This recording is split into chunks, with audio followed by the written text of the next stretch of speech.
நீங்கள் கவலை கொள்ளாதீர்கள். அந்தந்த காலத்தில் தர்மத்தை காக்க எப்போதும் அவதாரம் எடுக்கும் ஸ்ரீஹரியே கம்சனை வதம் செய்வார். அந்த கடவுளின் அருளால் விரைவில் நடக்கட்டும். குருதேவரே, தாங்கள் உத்தரவு அளித்தால் நாங்கள் அனைவரும் தங்களின் ஆசிரமத்திற்கு வருகிறோம். ரிஷ்பானு, பலராமா, நீங்கள் என்னுடனே வாருங்கள். தாமோதரா, நீ குழந்தைகளுடன் இரு. ஆகட்டும். மங்களம் உண்டாகட்டும்.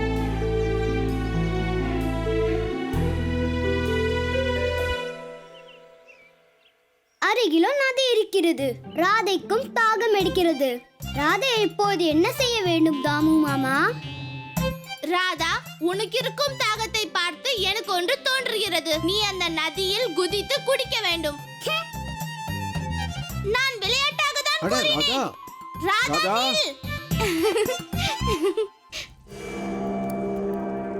சுவாமி பக்தியின் தாகம் இன்னும் தீரவில்லையா குரூரரே? கடவுளே, அந்த இடத்திற்கு ரெண்டகம் செய்யாது பிராணிகள். கடவுள் கம்சனுக்கு தெரியாதது எதுவும் கிடையாது. ரிஷ்பானுவின் மகளை குருதேவர் கர்காச்சாரியாரின் ஆசிரமத்துக்கு அனுப்பியது நீதான். கடவுளே, அதை நான் உங்கள் நன்மைக்காகத்தான் செய்தேன். தங்களின் எந்த சுப காரியத்திலும் கர்காச்சாரியார் இருப்பது நன்மை என்றுதான், வேறெதுவும் இல்லை. நீ உயிரோடு இருக்க காரணம் என்ன தெரியுமா?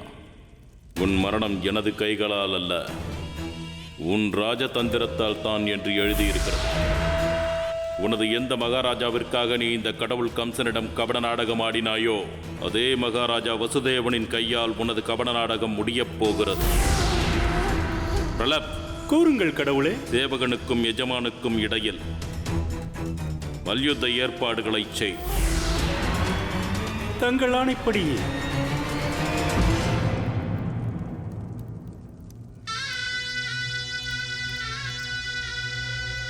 மனதார யுத்தம் செய்ய வேண்டும். ஏனென்றால் இந்த மல்யுத்தத்தில்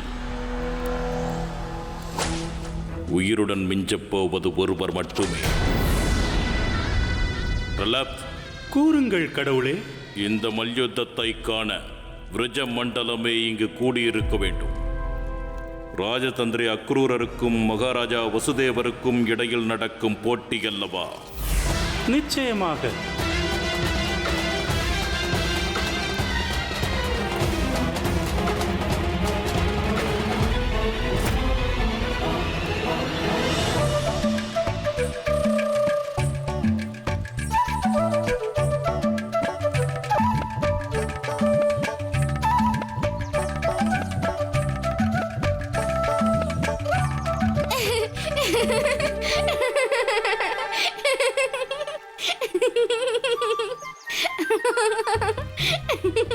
ஈடையா, உனக்கு ஏன் இத்தனை சிரிப்பு இதில்? ஏனென்றால் உனக்கு உன் கைகளை வைத்து நீர் பருக கூட தெரியவில்லை. அதனால் உனக்கு என்ன இடையா? கையும் எனது, வாயும் எனது, தாகமும் எனது. இதில் தேவையில்லாமல் நீ ஏன் உள்ளே நுழைகிறாய்?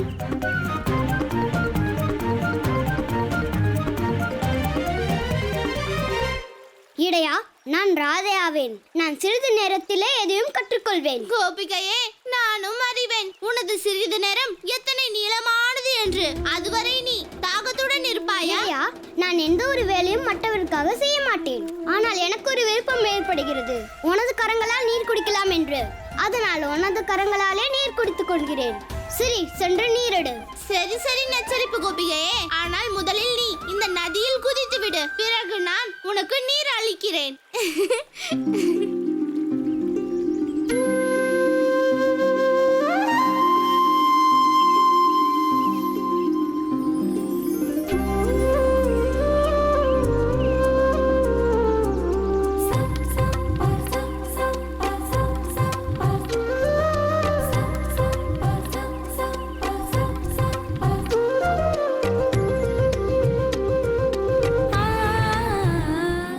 பிரபு, தாங்கள் எனக்கு எவ்வளவு அன்பாக நீர் அளிக்கிறீர்கள். இதற்கு பின்னால் ஏதோ லீலை உள்ளது போல் இருக்கிறதே. லீலையா? தேவி, இதற்கான அர்த்தம் யாதெனில் என் அன்பின் மீதே தாங்கள் சந்தேகம் கொள்கிறீர். சந்தேகம் வரத்தானே செய்யும் பிரபு. தாங்கள் இப்பொழுது ஒரு செயலில் இரு பலனை பெறுபவராயிற்றே. தேவி, நான் புரியும் காரியம் எதுவானாலும் என்றும் எனது குறிக்கோள் ஒன்று மட்டுமே. அது யாதெனில் தங்களை அடைவது மட்டுமே.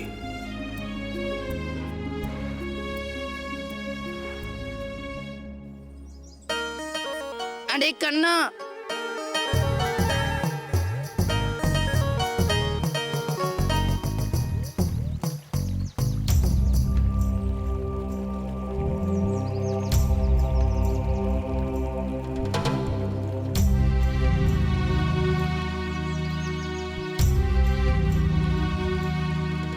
எத்தனை வேலைப்பாடான பானை. யாரும் இல்லாத இந்த இடத்தில் இப்படி ஒரு பானை எப்படி வந்திருக்கும்?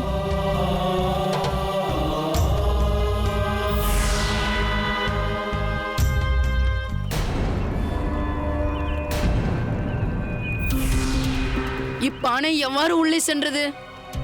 நீரோட்டமும் குறைவுதானே. ஜீவகா, நாம் இதை எடுத்துக்கொண்டு கண்ணனிடம் சென்று விடலாம், வா. ஆம்.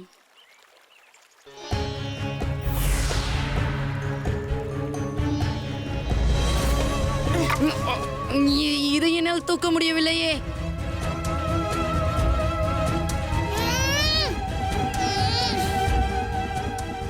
நண்பா ஜீவகா, இதை சற்றும் அசைக்க கூட முடியவில்லையே.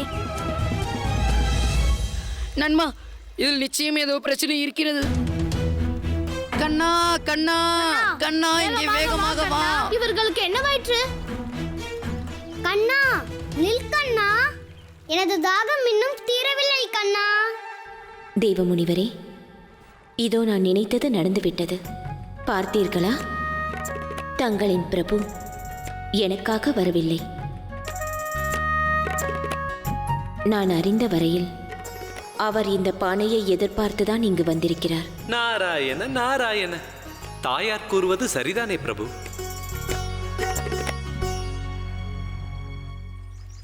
என்னவாயிற்று தோழர்களே? இந்த பானையை அசைக்கவே முடியவில்லை கண்ணா.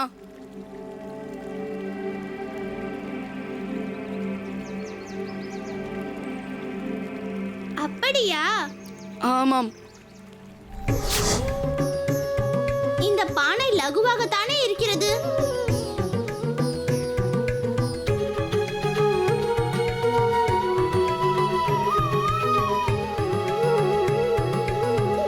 குழந்தைகளே, வாருங்கள், நாம் புறப்படுவோம். மாலை நேரத்திற்குள் நாம் கோகுலத்திற்கு செல்ல வேண்டும். வாருங்கள். வாருங்கள் நண்பர்களே.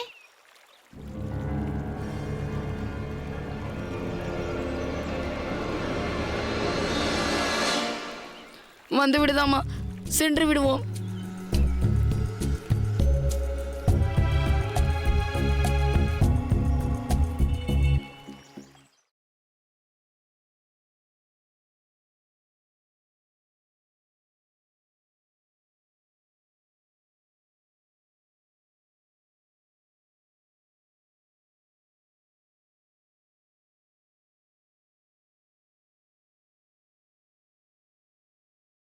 பிரபு, இது என்ன ரகசியம்? இந்த பானைக்குள் இருக்கும் மனிதன் யார்? தேவி, இவர் யார் என்று தெரியவில்லையா? சிந்தித்து பாருங்கள். ராமாவதாரத்தில் வனவாசத்தின் போது இவர்தான் நமக்கு சரையு நதியை கடக்க உதவினார். பிரபு, எனக்கு நன்றாக நினைவிருக்கிறது. அந்த மாலுமிதான் தங்களை தன் படகில் உட்கார வைப்பதற்கு முன்பு சரணங்களை தூய்மை செய்தார். அதற்கு காரணம், தங்கள் சரணத்தின் தூசியினால் அவரது படகு பெண் உருவம் எடுத்துவிடக்கூடாது என்று. தாங்கள் கூறுவது சரிதான் தேவி. இந்த பானையில் இருப்பதும் அவரே, நமது பரம பக்தன் கேவடன். கேவடனா?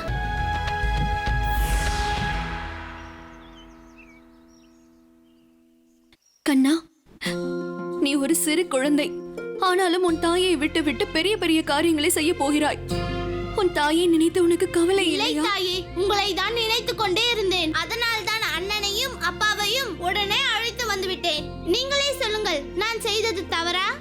அண்ணா, தாங்கள் தாங்கள் சற்று சொல்லுங்கள். ஆம் அன்னையே, கண்ணன் கூறுவது உண்மை. அது சரி அன்னையே, அம்மா எங்கே? பலராமா,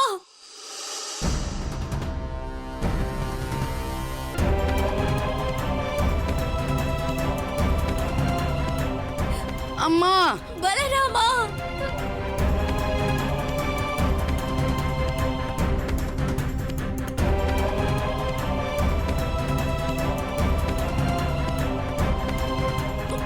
என் மகனே, என்னை மன்னித்து விடுங்கள் அம்மா. நான் தங்களிடம் கூறிக்கொள்ளாமல் என் தந்தையாரை தேடிச் செல்ல துணிந்து விட்டேன் அம்மா. இல்லை மகனே, தவறு உன்னுடையது அல்ல. நான் தான் குற்றவாளி. நான் முன்பே உன் தந்தையை பற்றிய உண்மைகளை உன்னிடம் உரைத்திருக்க வேண்டும். ஆனால் தாயே, இனி அதற்கான எந்த அவசியமும் இல்லை. எனக்கு என் தந்தை கிடைத்து விட்டார் அம்மா.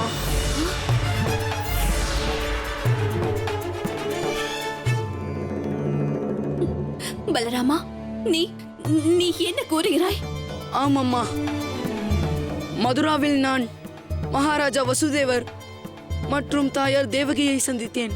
அவர்கள் என்னை தம் புதல்வனாக ஏற்றுக்கொண்டார்கள். அதனால் இனி எனக்கு மகாராஜா வசுதேவர் தான் என் தந்தை ஆவார்.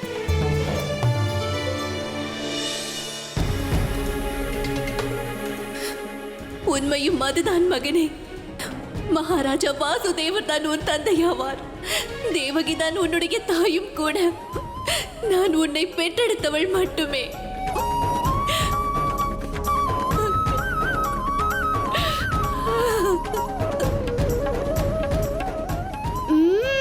எத்தனை சுவையாக இருக்கிறது.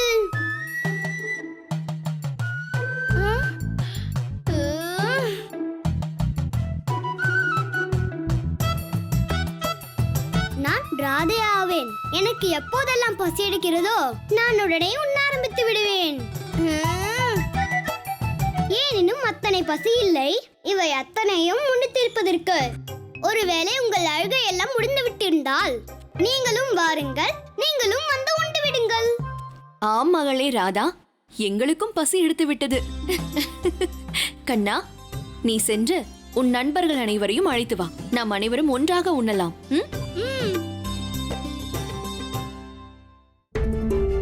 நடந்தவை எல்லாம் நன்மைக்காகவே. இவை அனைத்தும் பார்க்கும் பொழுது அந்த கடவுளின் லீலைதான். ஏனென்றால் பலராமனின் தந்தையிடம் அவனை சேர்ப்பதற்காகத்தான்.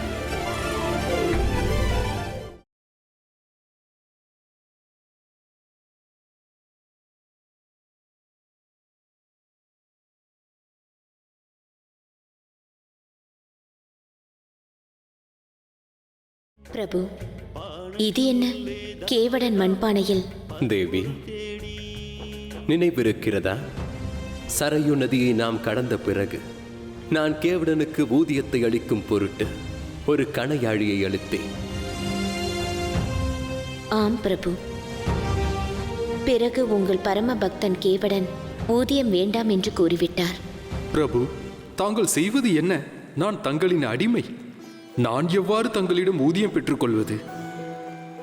கேவடா, எந்த ஓர் உறவையும் விட மேலானது உழைப்புக்கான ஊதியம்.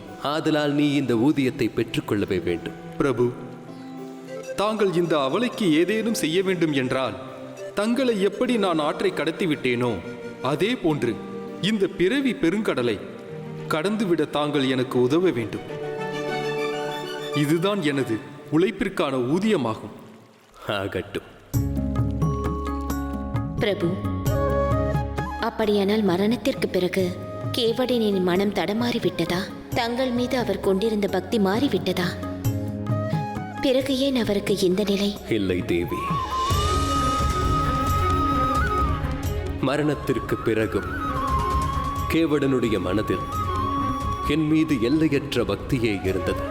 என் வைகுண்டத்தை வந்தடைந்த பிறகும் அவர் ஒவ்வொரு நாளும் உலகின் 7 புண்ணிய நதிகளிலிருந்து நீரை கொண்டு வந்து என் சரணங்களை தூய்மைப்படுத்துவார்.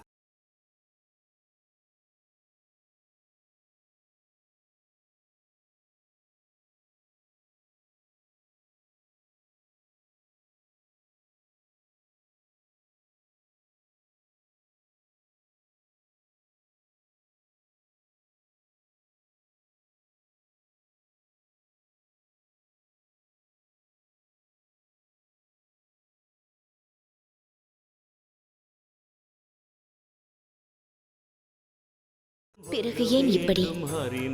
தங்களின் வைகுண்டத்திற்கு வந்த பிறகும் தங்களின் பரம பக்தன் கேவடன் இன்றும் தனது முக்திக்காக தவித்துக் கொண்டிருக்கிறார். தேவி,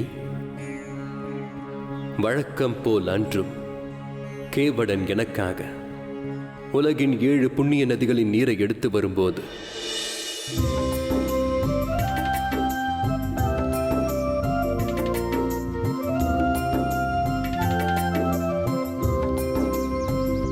நில்லடா செவிடனே.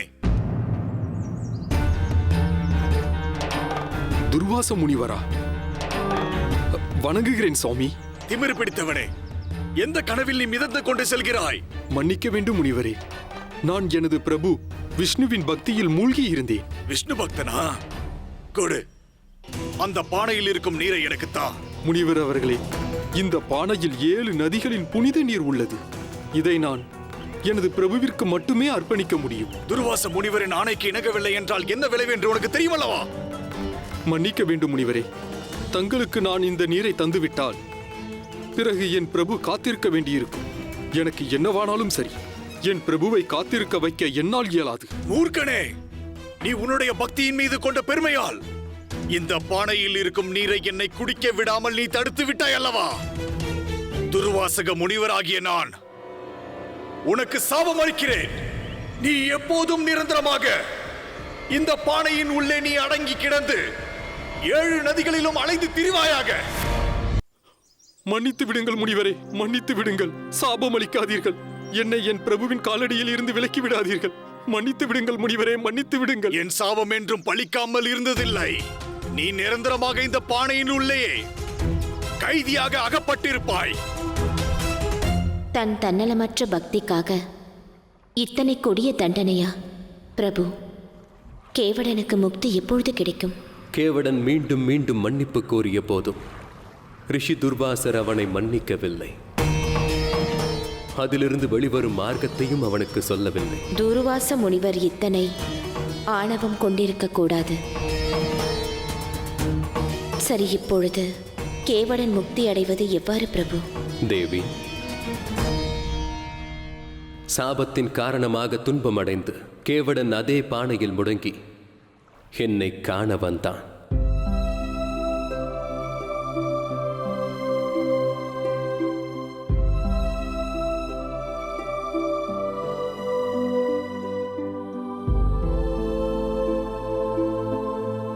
பிரபுவே, எனக்கு இந்த சாபத்திலிருந்து எவ்வாறு விமோச்சனம் கிட்டும்? இந்த பானையில் முடங்கி கிடக்கும் சித்திரவதையிலிருந்து எப்பொழுது எனக்கு முடிவு கிடைக்கும்? எவ்வாறு இந்த பானையில் இருந்து நான் விடுபட்டு வெளியே வருவது? வழி கூறுங்கள் பிரபு, வழி கூறுங்கள். கேவடா, மிகுந்த பக்தியின் காரணமாக நீ ஒன்றை மறந்துவிட்டாய். ஒரு ஜீவனானது மற்றொரு ஜீவனுக்கு செய்ய வேண்டிய கடமை எது? இவ்வுலகில் மிக உயர்ந்த பக்தியானது ஜீவ சேவையாகும். அது யாதெனில் பசித்த ஒருவருக்கு உணவளிப்பது, தவித்துக் கொண்டிருக்கும் ஒருவருக்கு தாகம் தீர்ப்பதாகவும் இருக்கலாம். கேவடா, நான் துவாபர யுகத்தில் கிருஷ்ணா அவதாரம் தரிக்க உள்ளேன். அப்பொழுது என்னுடைய பாலக பருவத்தில் உனக்கு விடுதலை கிட்டும். தேவி, கண்ணன் எப்பொழுது தன் நண்பர்களோடு சேர்ந்து யமுனையிலிருந்து மட்பாண்டத்தை எடுத்தானோ அக்கணத்திலேயே கேவடனுக்கு எனது ஸ்பரிசமும் தனக்கான விடுதலையும் முக்தியும் உறுதியாக தெரிந்துவிட்டது. ஆதலால்தான் அவர் கோகுலம் முழுவதும் தேடிக்கொண்டிருக்கிறார். இன்று யசோதயத்தை தந்த விருந்து நிறைய உண்டு விட்டேன். இப்பொழுது என்னால் எழுந்திருக்க கூட முடியவில்லை. நாம் உணவின் ருசிக்கு அடிமைப்பட்டு பேராசைப்பட்டிருக்க கூடாது.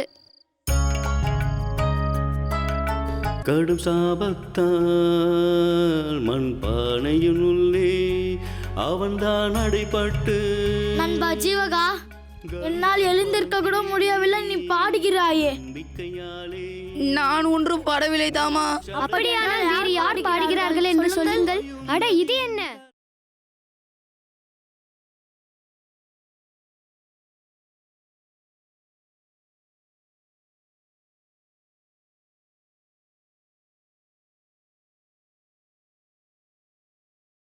இதோ இதோ அந்த பானைதான். அப்படியானால் எப்படி பறிக்கிறது?